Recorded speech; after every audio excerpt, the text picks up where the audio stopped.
Benefactor underwriting for this broadcast has been provided by a grant from Republic Bank. The power of red is back. Major underwriting support for this broadcast has been provided by grants from New York Community Bank, M&T Bank, Perfect Building Maintenance, Customers Bank, Collins Building Services, Marks Paneth.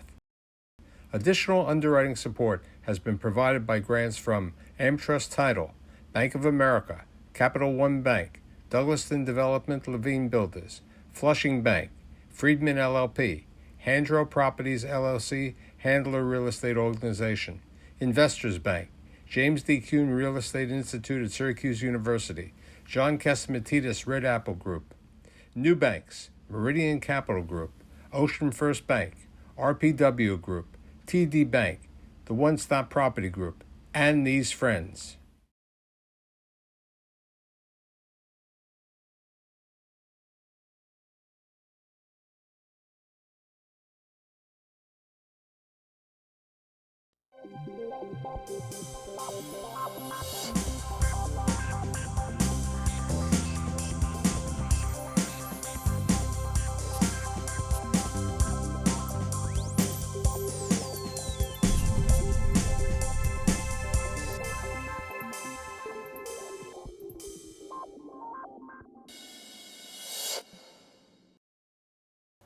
So how do you start your 22nd season of the Stoller Report?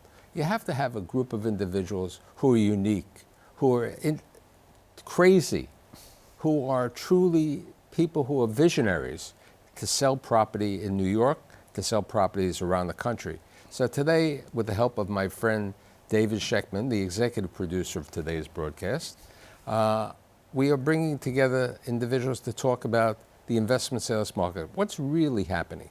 So today I have the founder and the CEO of Rosewood Realty, Erin Youngrice. As I was saying, we have our executive producer, David Schechtman, who's the senior managing director at Meridian Capital Group. And last but not least, the kid from Greenwich, who looks like he's 12 years of age with his short haircut and his cropped beard, Will Silverman, who is a managing director at Eastfield Secured. So prior to the show, you were saying that this is going to be one of your best years? I thought we have a recession, we have problems over there, we have inflation. How come? As my colleagues for nearly 2 decades know, about 3% of all buildings trade hands in New York City in any given year. But if you look at in a down year, you'll see 1.5%. You're talking about tens of thousands of trades. And after 17 years of being a broker, if the year stopped now, it would be our third best as far as dollar value. But Michael, it's not linear. You have global forces, and we'll let you direct us today, of course. You have a lot of downward pressure, and you have a lot of headwinds facing New York City. We're fairly provincial. We're in the tri-state, although Meridian's national. I'm doing deals in Texas and Colorado, but 80% of what I do is here in the 5 boroughs. And you, Erin? You said before the show that you've been doing more around the country than you ever did before. Yeah, I would say June 2019, I thought was the death knell for my market, and it definitely forced us to switch. But it was actually a blessing in disguise because it forced me to go to different states. And now while New York is coming back, we're pretty busy in the boroughs. But because we started in 2020 in Florida and Texas and Arkansas. Why is New York coming back? I mean, it's either anyone to answer the question. Why do you? Well, first of all, a lot of it is when you pick up, when you pick up the newspaper, when you watch the news, it sounds like the world is coming to an end. Okay, the market has gone down to the crap. Nobody knows what to do. The real estate REITs are in trouble. The numbers are down there. They're not making the revenues over there. Why is New York still doing well? Well, part of the reason, unfortunately, is because the 421A was kiboshed, so there's no new housing. So you have a huge demand for very few apartments. So a lot of these apartments that are free market, there's a few buildings that are obviously getting warehouse, but there's no new construction, and so the free market rents are skyrocketing. But that stabilized rent is not moving. And so a lot of people need to go into luxury housing or really nice housing, and they want to rent an apartment in the city. They're paying a lot of rent. But I don't think that law really is helping the tenants. So who's buying today? It's a little bit of everybody. I think at the beginning of the year, it was the private REITs. You know, we sold a large tower downtown, a multifamily tower, to Blackstone's private REIT. That was the Geary? That was the Frank Gehry building. And I think now you're seeing a lot more private money come into it. We just advised the wealthiest family in Europe on the purchase of an apartment building in Lower Manhattan. I think the thesis that they're buying into is the one that Aaron identified, which is you've got these people who are effectively trapped in the luxury market, because on the demand side, New York has the deepest high-end job market and the deepest high-end dating market in the country. And I'm not just being playful there, those two things matter. Right. And then we've got all these supply valves that used to be the release valves that we shut off, like the 421A construction, but also we stopped the ability to convert apartments to condominiums. So if you're that, third-year law associate engaged to a medical resident, and 10 years ago you would have been looking at a white brick conversion on 3rd Avenue as your first apartment, well, that's out. And then we repriced the suburbs by 30 to 50% almost overnight. So you can't go there, and we're not building any new apartments, so you can't go there. So where are you going to go? And then on the flip side, the other thing we did that I don't think gets talked about in the multifamily market but is huge is over the last 20 years in New York, we finally achieved parity between tech jobs and finance jobs. And the importance of that is income levels. Because a finance job frequently has a very steep trajectory. People are making enough money to buy 10 years into their career. The tech job, they come out of school, able to rent in a luxury building, but they might be making low to mid 6 figures for the next 15 to 20 years, borrowing an IPO or something like that. That keeps them in the rental pool in New York. And so you've got this confluence of forces that takes away supply and stimulates demand with more people who are valuable to the rental market. And so it's been appealing to everybody. So we've seen everybody from Japanese pension funds to European wealthy families to American institutions. So following that approach on any one of you answer, what's happening with the unsold condos? Are they being sold to investors, or are they just being made loans on them from private equity? They're making their way through the market. I think that 2019 changed the multifamily market significantly, but it also instructed marking things to market. I think there was a reset across asset classes, and certainly that was exacerbated with the forced shutdown in 2020. When you talk about unsold shares, I think the realization that there was enough volume to make the buildings profitable, and I think many of the sponsors and the lenders, candidly more importantly, came to the recognition that, okay, this isn't going to be a high teens return or a 3x on my money. I'll take a 1.5 and I'll take a 12% return. So those 40 apartments at $3 million, we're going to take 2.2 and we're going to get them out the door. But Michael, I think a greater headwind facing unsold condominiums and co-ops is we have to talk about the end user financing. We're all aware that commercial real estate financing is facing now, it's really on the upswing as far as rates go. I mean, if you look at the beginning of the year and the rates today, we're talking about a 0.5 point to 1.5 points, okay? Well, try selling a $58 million multifamily building in the East Village. From the time the contract was executed, hard non-refundable just several months ago, the borrowers were crossing their fingers and they refused to rate lock on their 65% mortgage. We're closing now and it's 100 basis points higher, and that's going to affect all of the returns. But like Will said, the buyers' pool is really diverse. When the market changed in 2019, 2020, my Rolodex was upside down. It was fewer private equity folks. I wasn't calling Westbrook as quickly as I was calling the generational families who don't show up with a 5-year pro forma. They buy and they hold ad infinitum. My Rolodex today, I'd say, is 50-50. Private families who can hold long-term and aren't looking for a 3x return. But the institutions are retreating nationally because there's been such cap rate compression across all asset classes. New York and London and San Francisco capital left the primary markets and looked at secondary and tertiary markets. The compression there is so significant that they're getting back on planes physically and coming here and looking at buildings again. And again, I'm in the $10 to $150 million range. Let's talk about an asset class, and Will and I were talking earlier, the C and D commoditized office buildings which really need a lot of work, okay? They're 70 years of age, they need to qualify the property, and to convert them into residential is rather difficult because there's enormous amount of work to it.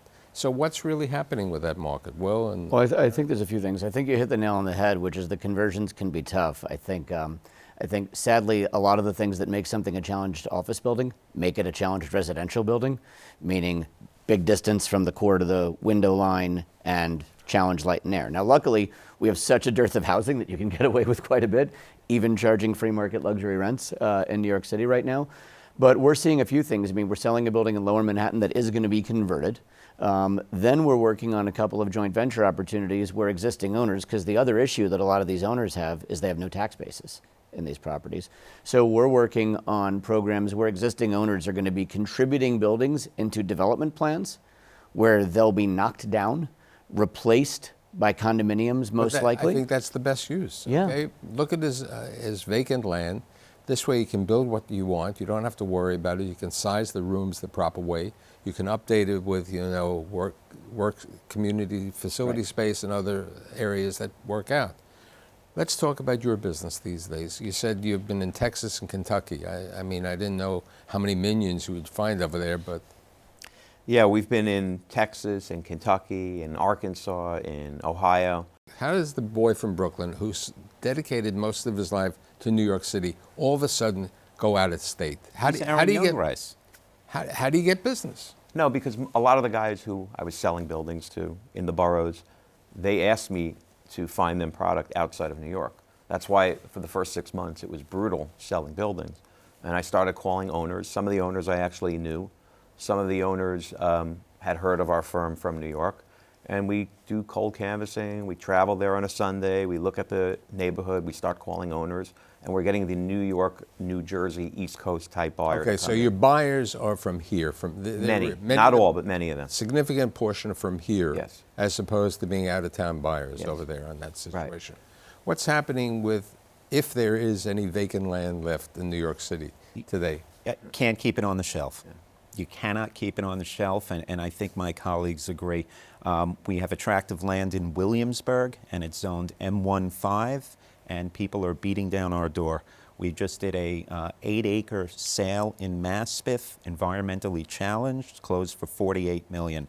Whether it's zoned residential This or way commercial. you have mold already there when it's environmentally That's challenged. right. Well, at least it's not the west side of Manhattan, which is burdened with subsurface oil.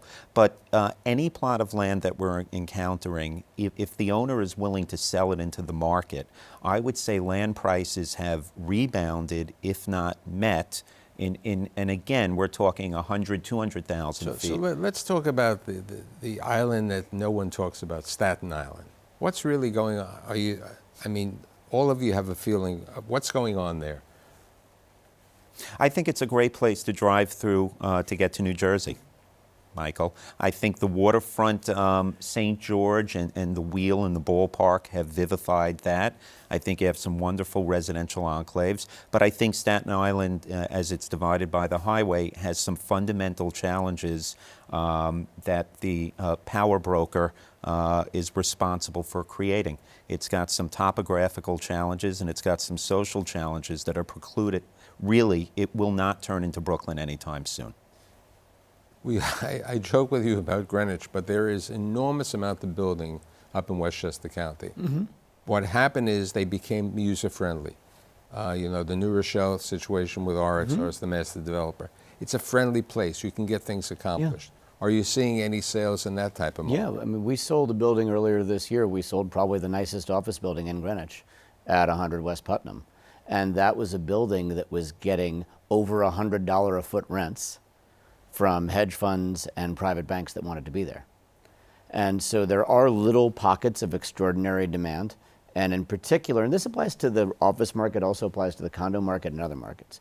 What you're looking for is inelastic demand. What you're looking for is somebody for whom the rent might sound big to the landlord, but from the perspective of the tenant's business, it's a drop in the bucket. And for a gigantic hedge fund or for a major private banking operation that absolutely positively has to have an office in Greenwich and has to have it close to the avenue so they can catch their clients on their way to lunch, there's no amount of money that they won't. The difference between $115 rent and $140 rent is But that's meaningless Greenwich. relative to the business. White Plains is a $40 a foot. Okay, Greenwich is a specific area. Stanford's a certain price near the trains and so on. I think you have to look at it in that situation. What's happening in the Bronx? The Bronx is still pretty busy. A lot of What about the new developments, the Brookfield properties and all of these other... Well, that's Order. fueling a lot of people coming here because we have a lot of, believe it or not, new buyers. A lot of the old families are either selling, retiring, moving to Florida, and so a lot of the new crop is young guys who cobble together some money. They're buying deals, 10, 20, 30 million dollars, and they love the fact that there is the new development over there. And also, some of the old family members are still coming in because their sons or son-in-laws are back in the business. But we're doing probably 3 or 4 deals right now in that 10 to 30 range in the Bronx. Retail. What's happening with retail? I mean, I've seen a lot of new restaurants reopening. I haven't seen too many new other retailers, but there are, there's some clothing boutiques that are opening. Where do we stand with retail? I mean, strength in the market, people looking at it in interest. It's a paradigm shift that I think has been generally accepted. When you talk about the island of Manhattan and the prime locations in Brooklyn, and I'm talking about the hoity-toity on the avenue places, not a Myrtle Avenue or Steinway Street, which will always be busy because it's neighborhood shopping. But when you talk about Soho retail from 2012 to 15, it dominated my business. We just sold a retail condominium for $8.5 million. The mirror image of this, their 25-foot wide retail piece, the same retail condo on the other side of the building sold for $30 million in 2017. Same owner.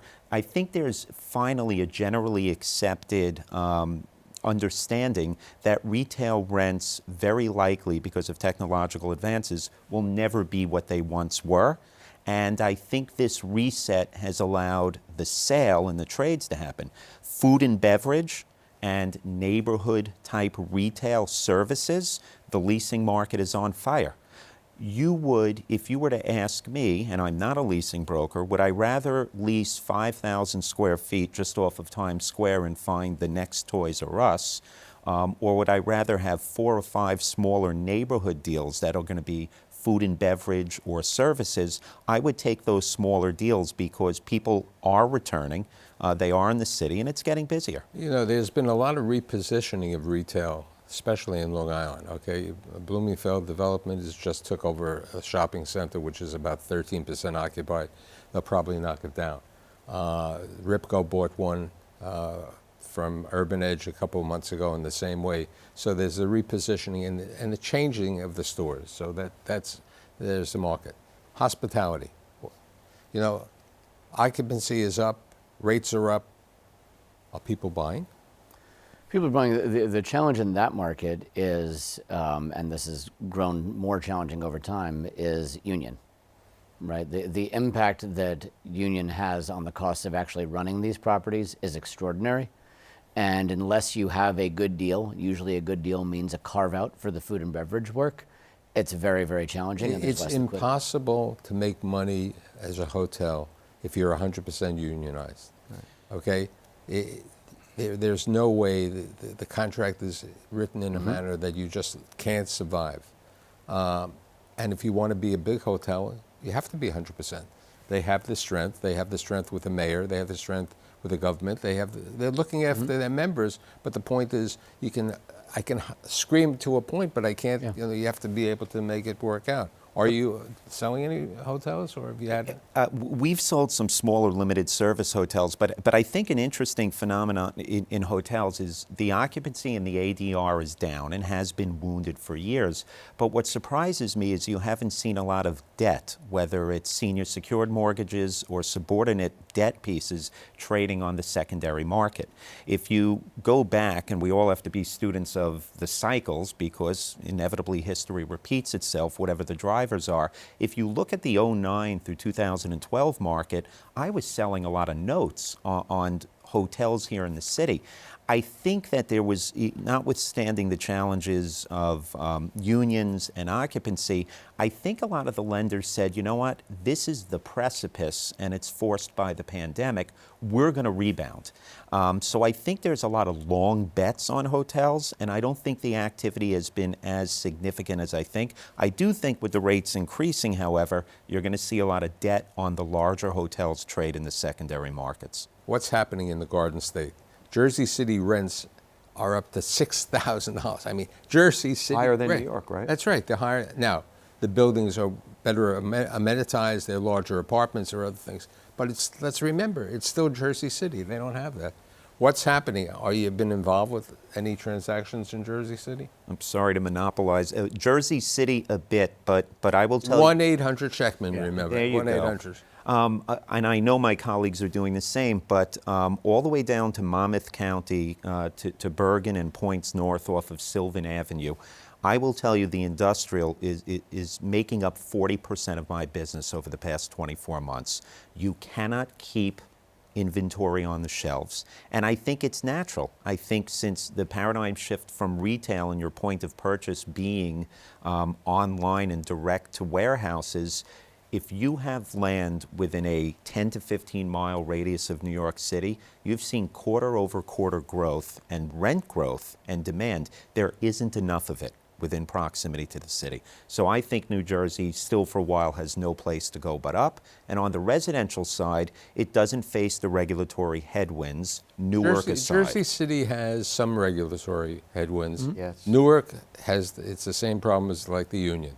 It's a very strong market, and they control it, and they don't make it an easy place to do business over there. With regard to Connecticut, the other parts of Connecticut, what are you seeing out there? Or is it really limited to Greenwich, Stamford, Fairfield County? I think it's mostly that. I'm not active in the other parts. Aaron, you've been super Yeah, active in actually, Norwalk. We were active in Norwalk. I just sold a big series of buildings in Manchester. It's a real hockey town near Hartford. So we are selling there, and again, it's that same New York or Lakewood buyer who's going to New So Jersey. here's a question. We have two things developing the end of this year or the beginning of next year. We have casinos, okay, and we have cannabis business. What do you see with regard to that having an effect on the real estate market? Aaron? Well, from what I understand, they're talking about casinos in New York. Correct. I hope that doesn't happen. I see Atlantic City, and I hope they don't allow that. So I'm anti the casino business. Will?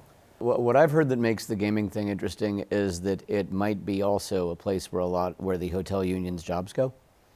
And if that could ease that posture, that would let be me beneficial. explain the situation. When Resorts Casino went into Queens, there was a contract written that in perpetuity, the union has everything. Right. Okay? So if you want to live with that market, you have to live with the union. Full union construction, full union, Right. everything else. Okay? Now, the whole question is how much money can you generate? The problem is in New Jersey, sports gaming, the tax is 10% to the operator. Take a guess what it is in New York. I'd imagine it'd be an exponent. 51. So as the guy from MGM Grand said on my show, 51% is like taxing the rich. We can't afford to pay away 51% in taxes. Well, Michael, there's a reason why they build more casinos in far-flung places like Jackson, Mississippi, and Indian reservations, because their basis is nothing. But if you were just to operate a building in New York City across the board, you're losing the first 25 cents on the dollar to water, sewer, and taxes. If you're going to operate a casino and your revenue is taxed at 50%, and to operate the physical plant you're losing 25%, you'd rather be online. And I would agree with both colleagues. Hundreds of years ago, sailors would arrive in Cuba and they'd be given Havanese because all of the fleas would come off the sailors and go to the dogs. I think if these casinos are built, I think you're going to see the lowest common denominator and the most challenged parts of our society. I don't think it will help them. They will migrate I to think these if things. you don't like Times Square now, and they put a casino near Times Square or on the west side right over there, you're going to hate it even more. I think it's a huge disservice to the disenfranchised and underserved parts of our community, and I hope that our legislators, if they truly are progressive and want to serve these folks, will keep it out of New York proper. Now, I don't know if you, when you're walking around, especially since you're selling properties and you search, the proliferation of these new smoke shops on every street corner over there, it's all planned for the cannabis approval. It's like I passed on 53rd to 54th Street on First Avenue, which is not a neighborhood that you have big shopping. There are 6 smoke stores. Okay, you know how many bottles of Snapple can you sell over there on that market? So with like a minute and a half left, how do you see the end of the year for everybody? I think you have to be nimble. You have to shift product types.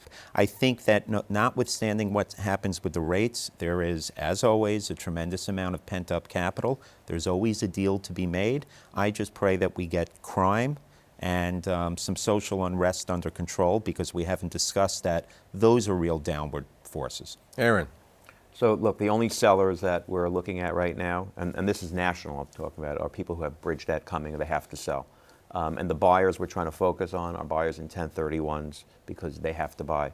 Otherwise, most people are on the sidelines because they don't know where rates are.